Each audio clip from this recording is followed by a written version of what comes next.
வணக்கம் சார். வணக்கம் sir. Sir, இப்போ ஒரு பார்ட்னர்ஷிப் டீட் போடுறதுக்கு என்ன ஃபார்மேட்டுங்க சார்? அதுல என்ன எல்லாம் மென்ஷன் பண்ணிருக்காங்க? அதாவது ஒரு பார்ட்னர்ஷிப் டீடு ப்ரிப்பேர் பண்ணணும் அப்படின்னா இது வந்து ஓவரால் பார்ட்னர்ஷிப் மாதிரி கிடையாது. அப்படின்னா இது ரிட்டன் அக்ரிமெண்ட். அதாவது ஒரு பிசினஸ் தொடங்க போறோம் அப்படின்னா கண்டிப்பா வந்துட்டு ஒரு பேச்சுவார்த்தையினால எதுவுமே முடியாது. கண்டிப்பா எழுதணும்.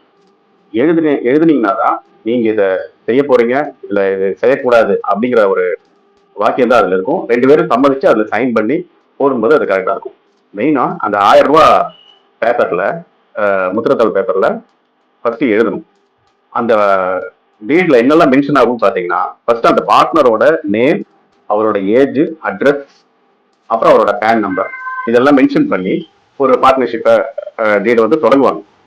அது மாத்திரம் இல்லாம அதுல என்ன நடக்கும்னு பாத்தீங்கன்னா, அந்த டீட்ல என்னெல்லாம் நம்ம சொல்ல வர்றோமோ, அதாவது இந்த ஃபேர்ம் எல்லாம் இதெல்லாம் பண்ண போகுது, அல்லது பார்ட்னர்ஸ் வந்து இதை பண்ண போறாங்க, பார்ட்னர்ஸ்க்காக ஃபேர்ம் இதை பண்ண போகுது, பார்ட்னர் வந்து ஃபேர்ம்ல இதெல்லாம் பார்ட்டிசிபேட் பண்ண போறாங்கிற விஷயத்தை தான் அதுல மெயினா அதுல கண்டென்ட்டாவே இருக்கும். இந்த கண்டென்ட் வந்து டேர்ம்ஸ் அண்ட் கண்டிஷன் அக்ரி பண்றாங்க எல்லாரும் அப்படின்னு சொல்லிட்டு அதுல சைன் பண்ணி 2 சாட்சிகளுக்கு முன்பாக சைன் பண்ணுவாங்க. இது வந்து ஒரு அக்செப்டட் ஒரு டீடா மாறும். இதுல அட்ரஸ் இருக்கும், அதாவது கம்பெனியோட அட்ரஸ் இருக்கும். அதே மாதிரி கம்பெனியோட நேம் ஃபர்ஸ்ட் எடுத்துன்னு எழுதுவாங்க. கம்பெனியோட நேம் கண்டிப்பா வேணும்.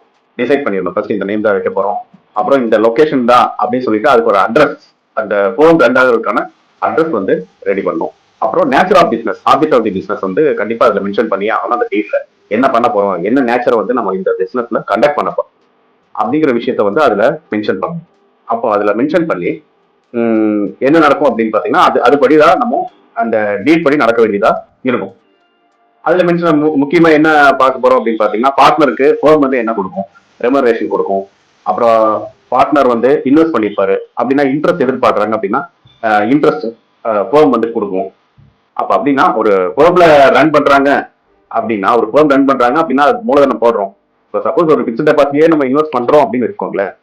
அப்போ அந்த பிக்ஸ்ட் டெபாசிட்ல ஒரு அமௌண்ட்டை இன்வெஸ்ட் பண்றதுக்கு காரணம் என்ன சொல்லுங்க?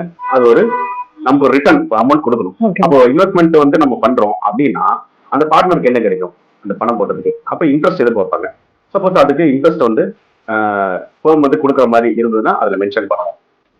அதுக்கப்புறம் ரெமுனரேஷன். இப்ப நம்ம வேலைக்கு போறோம், வேலைக்கு போனோம்னா நமக்கு என்ன கிடைக்கும், சேலரி கிடைக்கும். இப்ப நம்ம ஃபேர்ம்ல இன்வெஸ்டும் பண்ணிட்டு பார்ட்டிசிபேட் பண்ணிட்டு நமக்கு ஒண்ணும் இல்லைன்னா அந்த ஃபேர்ம் என்ன நமக்கு தரப்போகுது, பலன் என்ன அதனால அப்படின்னு பார்த்தீங்கன்னா ஒண்ணுமே இல்லை. அப்போ நம்ம ஒரு இடத்துக்கு வேலைக்கு போறோம் அப்படின்னா கண்டிப்பா ஒரு சேலரி இருக்கும். அப்ப ரெமுனரேஷன் வந்துட்டு ஃபேர்ம் வந்து ஃபிக்ஸ் பண்ணி நமக்கு கொடுக்கும். அப்ப அதுவும் நம்ம அதில் மென்ஷன் பண்ணி எல்லாருமே அக்ரி பண்ணி சைன் பண்ணுவாங்க.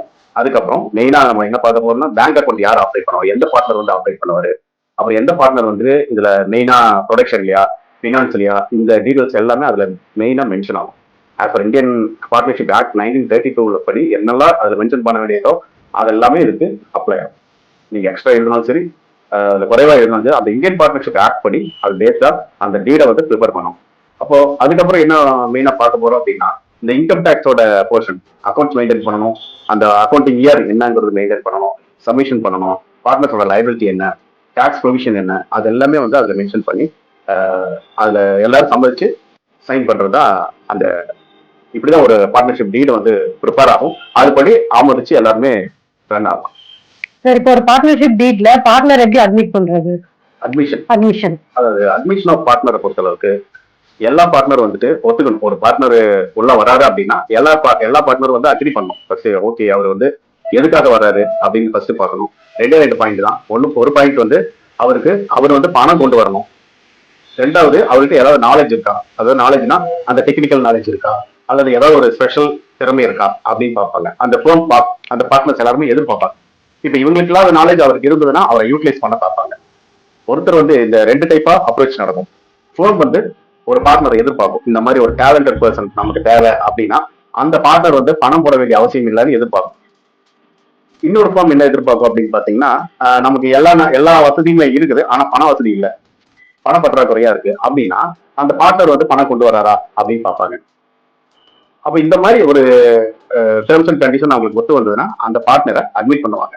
அதுல 5 பார்ட்னர் இருக்காருன்னா 5 பார்ட்னருமே இந்த பார்ட்னர் நமக்கு தேவைன்னு சொல்லி அக்ரி பண்ணிட்டாங்கன்னா அந்த டீடைல்ஸ் வந்து அவங்க என்க்ளோஸ் பண்ற மாதிரி இருக்கும்.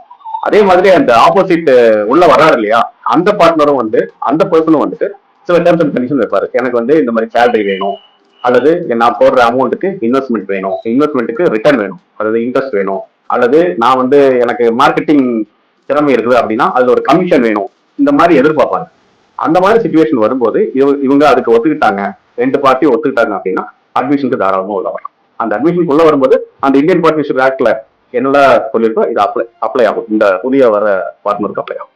இப்ப பார்ட்னர்ஷிப் ஃபார்ம்ல இருந்து ஒருத்தர் ரிட்டைன் பண்ணுவோம், ரிட்டையர்மெண்ட், அதுக்கு என்ன வழி சார்? எப்படி ரிட்டையர்மெண்ட் பொறுத்தளவுக்கு அது ஒரு ரெண்டு டைப்ல நடக்கும். ஒண்ணு வந்து வாலண்டியரா நான் இந்த ஃபேர்மை விட்டு வெளியே போறேன் அப்படின்னு ஒரு சுச்சுவேஷன் வரும். இன்னொன்று வந்து ஃபேர்ம் வந்து ஒரு பார்ட்னரை வெளியேற்றும்.